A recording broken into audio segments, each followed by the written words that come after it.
जब अपने ही लोग युद्ध के मैदान में सामने खड़े हों, तो सबसे बड़ा योद्धा भी टूट जाता है। जानिए आखिर क्यों अर्जुन ने महाभारत शुरू होने से पहले अपना गांडीव नीचे रख दिया। भगवद गीता अध्याय 1।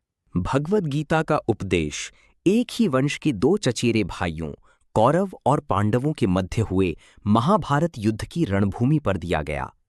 इस पुस्तक के प्रारंभिक पृष्ठों में उल्लिखित गीता का परिवेश खंड में उन घटनाओं का विस्तृत रूप से वर्णन किया गया है जिनके कारण ये महायुद्ध हुआ।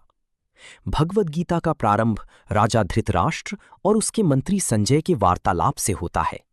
चूंकि धृतराष्ट्र नेत्रहीन था, इसलिए वो व्यक्तिगत रूप से युद्ध में उपस्थित नहीं हो सका। अतः संजय उसे युद्धभूमि पर घट रही घटनाओं का पूर्ण सजीव विवरण सुना रहा था।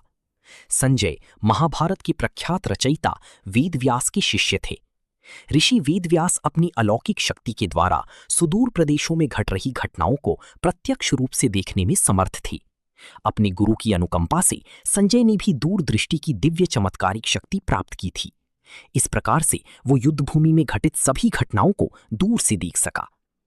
धृतराष्ट्र ने कहा, ही संजय, कुरुक्षेत्र की पवित्र भूमि पर युद्ध करने की इच्छा से एकत्रित होने के पश्चात मेरी और पांडु के पुत्रों ने क्या किया?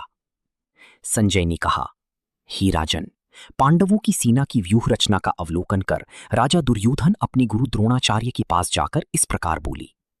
दुर्योधन ने कहा, पूज्य आचार्य, पांडुपुत्रों की विशाल सेना का अवलोकन करें, जिसे आपके द्वारा प्रशिक्षित बुद्धिमान शिष्य द्रुपद की पुत्र ने कुशलतापूर्वक युद्ध करने के लिए सुव्यवस्थित किया है।